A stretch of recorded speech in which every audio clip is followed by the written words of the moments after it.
جنت کی ایک لڑکی ہے جس کا نام لائبہ ہے. وہ اتنی خوبصورت ہے کہ خود جنت کی حوریں بھی اس پر عاشق ہیں. اس کو دیکھتے تو کلیجے پھٹ جاتے ہیں. اب یہ مجھے صحیح مسلم صحیح بخاری میں مل جائے گی لائبہ؟ نہیں، یہ صحیح مسلم صحیح بخاری میں نہیں ہے، نہیں، قرآن میں بھی نہیں ہے، یہ دیکھو نا، رسول نے بھی نہیں بتایا. رسول نے نہیں بتایا تو میں اپنے آپ لگوایا. رسول نے بتایا لائبہ ہے. ہاں، انہیں کی تو بتا رہا ہوں، اللہ کے نبی کی بتا رہا ہوں. اچھا، حضور صلی اللہ علیہ وسلم نے فرمایا کہ جنت کی ایک لڑکی ہے جس کا لائبہ اتنی خوبصورت ہے کہ وہ جنت کی خود حوریں بھی اس پر عاشق ہے. ہاں، یہ حضور صلی اللہ علیہ وسلم نے فرمایا. کہ راوی کون ہے سر؟ سمجھنا یاد کر کے تو نہیں بیٹھا ہے کون تھا. ٹھیک. اچھا، جنت کی لڑکی 130 فٹ لمبی، اس کے سر کے بال سر سے پاؤں تک ہوتے ہیں، مطلب وہ بھی 130 فٹ لمبے. اس لڑکی میں نور ہے، خوشبو ہے، چمک ہے، مہک ہے. ایک بال توڑ کر زمین پر رکھو تو زمین سے آسمان تک نور ہی نور پھیل جائے، خوشبو ہی خوشبو پھیل جائے. ہاں، یہ بھی سارا کچھ نبی صلی اللہ علیہ وسلم نے فرمایا. اس کی مسکراہٹ آپ نے کہا اوئے ہوئے، اگر وہ دنیا میں ہوتی تو میں اسے دیکھ کر ہی فوت ہو جاتا. اللہ نہ کرے سارا سب مر جاتے. اچھا، اگر وہ ایک مسکراہٹ یعنی آسمان پہ بیٹھ کے نیچے والوں کو دکھا دے، کلیجے پھٹ جائیں. تو یہ بھی صحیح حضور صلی اللہ علیہ وسلم نے فرمایا، صحیح مسلم صحیح بخاری میں. یار تینوں صحیح مسلم بخاری تو بخار کے تو چڑھ گیا. کتنی حدیثیں ہیں، لگتا ہے تمہیں سے تو زیادہ ہی متاثر ہو گئے ہیں. اب جناب علمی پوائنٹ نمبر 9 جو اکثر لوگ سننے کے لیے بیٹھے ہوئے ہیں لائبہ کے بارے میں. ہاں، اچھا، یہ ارشاد بھٹی صاحب کی دریافت ہے. میں نے یہ کلپ نہیں دیکھا ہوا تھا. ہاں، یہ بھٹی صاحب نے لائبہ حور سے متعلق کلپ دیکھا طارق جمیل صاحب کا، اور اس سے متعلق انہوں نے وہاں پر سوال کیا. اب وہ جو نقشہ انہوں نے کھینچا وہ میں تو نہیں کھینچ سکتا، وہ یا تو بھٹی صاحب کھینچ سکتے ہیں یا طارق جمیل صاحب. اس پہ طارق جمیل صاحب سے انہوں نے کیٹاگوریکلی پوچھا کہ کیا یہ نبی علیہ السلام کا فرمان ہے؟ طارق جمیل صاحب کا کانفیڈنس آسمانوں پہ ہے، کہتے ہیں ہاں نبی علیہ السلام نے فرمایا. توبہ توبہ توبہ توبہ، استغفر اللہ. پھر انہوں نے پوچھا بخاری مسلم میں ہے؟ انہوں نے کہا جی کہ ساری حدیثیں کو بخاری مسلم میں تو نہیں ہوتی. اور بھائی پھر انہوں نے ساتھ جو کتابیں بتائی ہیں ابو داؤد، ترمذی، نسائی، ابن ماجہ، تو بھائی ان 6 کتابوں سے وہ لائبہ دریافت تو کرنی تھی نا. ان کو بھی پتا تھا وہاں کوئی نہیں لکھی ہوئی ہے، یہ صوفیوں کی کتابوں میں ہے یا ان محدثین کی کتابوں میں ہے جو صوفیوں سے متاثر تھے. اب اس کے آفٹر شاکس آ رہے تھے، ہر طرف لائبہ لائبہ ہو رہی تھی. طارق جمیل صاحب نے اگلے دن کلپ بنا دیا لائبہ کے اوپر، اور انہوں نے اپنے موبائل میں کہا کہ میں نے لائبہ جو ہے وہ ڈھونڈ لی ہے، اور وہ انہوں نے عربی میں پڑھ کے بتایا. اس کے باوجود طارق جمیل صاحب حفظہ اللہ کو توبہ کی توفیق نہیں ملی کہ جھوٹی روایت کو نبی علیہ السلام کی طرف منسوب کیا. جھوٹی روایت کو. پہلی بات ہے کہ لائبہ ورڈ تو کسی حدیث کے اندر آیا نہیں ہے، پہلا جھوٹ. اور جو یہ پبلک کے اندر لائبہ لکھا جاتا ہے نا، لام اور الف اور حمزہ اور با اور ہا، یہ تو عربی کا ورڈ بھی نہیں ہے، عربی سے ہی نکالنے کی کوشش کی گئی ہے. اس کا مطلب ہے پیاسی لڑکی. اور اگر عین سے لکھا جائے لاعبہ تو اس کا مطلب ہے کھیل کود کرنے والی لڑکی، وہ عربی کا لفظ ہے. لیکن حور نہ لائبہ ہے نہ لاعبہ ہے. حور جس کا ذکر ہے اس جعلی روایت میں وہ ہے لعبہ. لام کے اوپر پیش ہے عین، با اور تا، اور وہ وقف ہو کر ہا بن جائے گی لعبہ. تو آڈی لائبہ میں لبی ہے اور لعبہ نکلی ہے. لو سامو تسی لب دے رہے ہو. اب وہ حدیث پڑھ رہے ہیں اور عربی بھی اس کی غلط پڑھ رہے ہیں. میں عربی کی غلطی نہیں نکال رہا، ہو سکتا ہے لوگ کہیں کہ غلطیاں نکال رہا ہے، کم از کم لفظ تو صحیح بتائے نا کہ یہ ورڈ موجود ہی نہیں ہے، وہ لعبہ ورڈ تھا. اور وہ جو روایت ہے وہ بھی جعلی روایت تھی. میں نے کم از کم 1 گھنٹہ لگایا اس کی پوری سند کو چیک کرنے کے اوپر. اس کے بعد مجھے کافی لوگوں نے ای میلز بھی بھیجی، لیکن میں آلریڈی اس پہ کام کر چکا تھا. پہلے تو میں نے ڈھونڈنے کی کوشش کی کیونکہ انہوں نے کہا تھا کہ ابن قیم کی بک کے اندر سے میں نے یہ لیا ہے، تو میں نے وہ اب لائبہ لکھ رہا ہوں تو وہ تو نکلنا ہی نہیں تھا اس طریقے سے، ظاہر ہے. پھر طارق جمیل صاحب کی جب میں نے وہ عربی سنی تو میں نے اس کے الفاظ مکتبۃ الشاملہ میں ڈال کے وہ روایت نکالی، تو وہ 2 کتابوں میں نکلی. بیسیکلی وہ ایک ہی کتاب میں ہے، اسی سے ہی سب نے نقل کیا ہے. امام ابن ابی دنیا المتوفا 281 ہجری، انہوں نے کتاب لکھی ہے صفت الجنہ، جنت کی صفات کے اوپر. اس میں یہ روایت لے کر آئے ہیں اور انہی سے پھر نقل کی ہے ابن قیم نے المتوفا 751 ہجری. اور مزے کی بات میں آپ کو بتاؤں، امام ابن ابی دنیا نے جو کچھ لکھا وہ کچھ طارق جمیل صاحب نے جو بیان کیا وہ کچھ اس میں وہ لکھا بھی نہیں ہوا. اس میں تو لکھا ہے کہ لعبہ ایک حور ہے جس پہ باقی حوریں رشک کرتی ہیں اور کہتی ہیں کہ اگر تجھے لوگ دیکھ لیتے تو وہ اللہ تعالیٰ کے تابع فرمان ہوتے تیرے حصول کے اندر. بس اتنا لکھا ہوا ہے. اور یہ بھی نبی علیہ السلام کا فرمان نہیں ہے, ابن مسعود کی طرف یہ قول منسوب کیا گیا ہے, نبی علیہ السلام کا فرمان نہیں ہے, یہ ابن مسعود کا قول ہے. اس سے اگلی بات, یہ روایت ایسی روایت ہے جس میں 2 مجہول راوی ہیں, عبید اللہ اور موسیٰ, نامعلوم راوی ہیں, محدثین ان کو جانتے ہی نہیں ہیں, نامعلوم.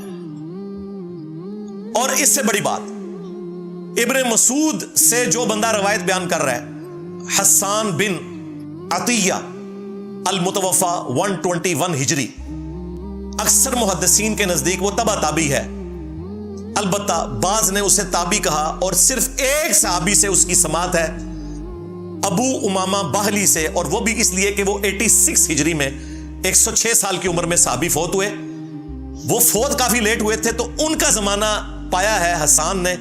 باقی حسان کی حدیثیں بخاری مسلم میں موجود ہیں, ابو داؤد ترمذی میں. یہ کبھی بھی کسی صحابی سے روایت نہیں کرتا, ہمیشہ بیچ میں کوئی بندہ ہوتا ہے کیونکہ اس کا زمانہ بعد کا ہے. اور ابن مسعود 33 ہجری میں فوت ہو گئے تھے حضرت عثمان کے دور میں, اس وقت حسان پیدا بھی نہیں ہوا تھا. لو سامو, منقطع روایت. ابن مسعود تو 33 ہجری میں فوت ہوئے ہیں نا, حضرت ابو ہریرہ 59 ہجری میں فوت ہوئے ہیں, ان سے اتنے بعد. ان سے بھی سما ثابت نہیں ہے حسان کا, ان سے بھی سما ایک تابعی کے تھرو ہوتا ہے. اس سے بھی لیٹ فوت ہوئے ابن عباس 63 ہجری میں, ان سے بھی سما ثابت نہیں ہے. ان سے بھی لیٹ فوت ہوئے 74 ہجری میں عبداللہ بن عمر بھی اور عبداللہ بن عمر بھی. ان دونوں سے جو روایتیں یہ راوی بیان کرتا ہے نا, وہ تابعی کے تھرو کرتا ہے. ہاں 86 ہجری میں ابو امامہ باہلی جو سب سے لیٹ فوت ہونے والے صحاب میں سے تھے, ان سے ایک آدھ روایت اس کی ملتی ہے. باقی تو اس کی تمام روایتیں تابعین سے ہیں, صحابہ کرام سے اس کی کوئی روایت نہیں ہے سوائے ایک صحابی کے. اور ابن مسعود سے تو تصور بھی نہ کریں, اس وقت تو یہ پیدا بھی نہیں ہوا تھا. یہ جعلی روایت, ایک لوبا لبی, ہاں لوبا لبی, وہ بھی لائبہ نہیں نکلی نہ لائبہ نکلی, تو روایت بھی جعلی نکلی. اب ظلم نہیں ہے. ہم یہ سارے حوالے لگائیں گے. ابن قیم کی کتاب اردو میں ٹرانسلیٹ ہو چکی ہے, اردو ترجمہ بھی لگا دوں گا.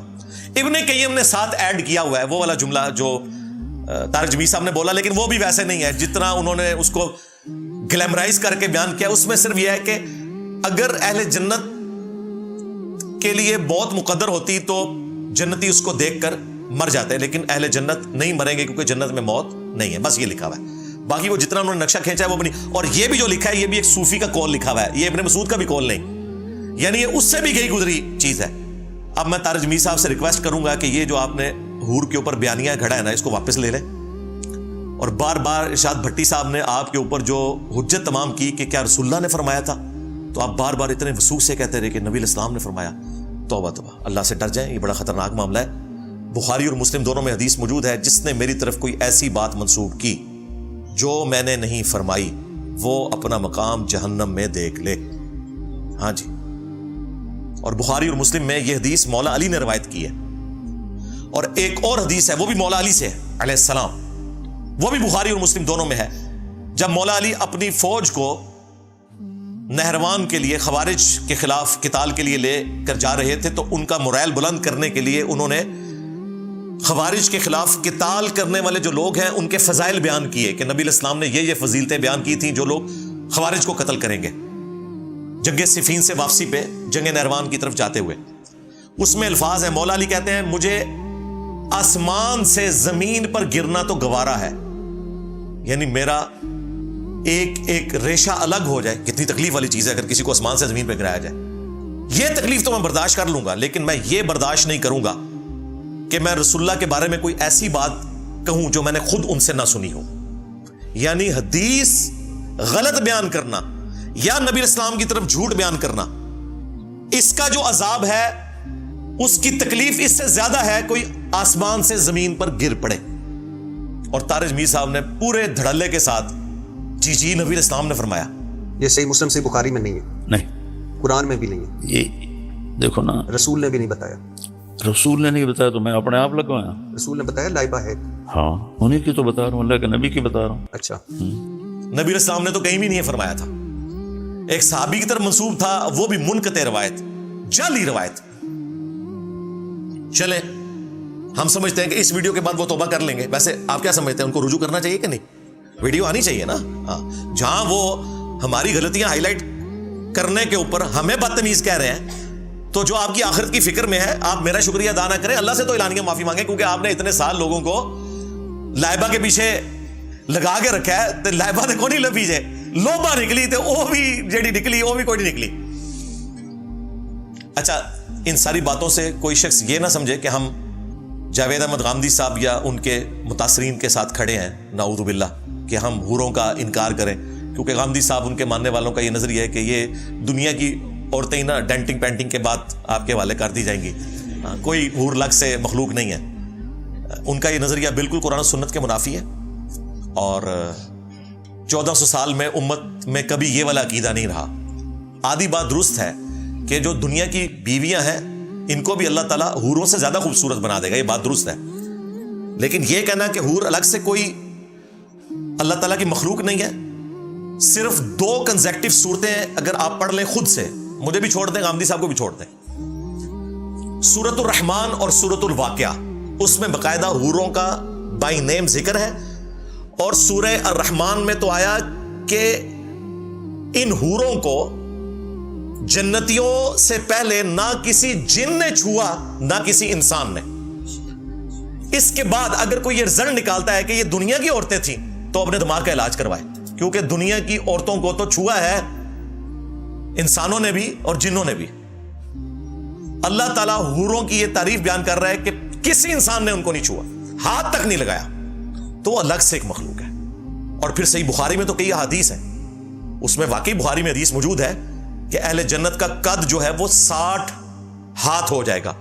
وہ طارق جمیل صاحب نے اس کی کیلکولیشن غلط کی ہے، چونکہ وہ 120-30 فٹ کہہ بیٹھے تھے تو ان سے غلطی ہوگی. ایک ہاتھ جو ہے وہ 1.5 فٹ کو کہا جاتا ہے. یہ فقہ کے بنیادی طالب علم کو بھی پتا ہے. وہ کہہ رہے تھے 25 انچ. 25 انچ نہیں ہوتا طارق جمیل صاحب حافظہ اللہ، وہ 18 انچ ہوتا ہے. آپ خود ناپ کے دیکھ لیں ہاتھ. طارق جمیل صاحب کا اپنا بھی 25 انچ نہیں ہوگا، جتنا بھی مرضی لمبا ہو جائے یہ 1.5 فٹ بنتا ہے. اس اعتبار سے 90 فٹ قد بنتا ہے ہر جنتی کا. اور ظاہر ہے اس میں اگر حوریں بھی ہوں گی 90 فٹ کی، تو یہ بخاری میں لکھا ہوا ہے.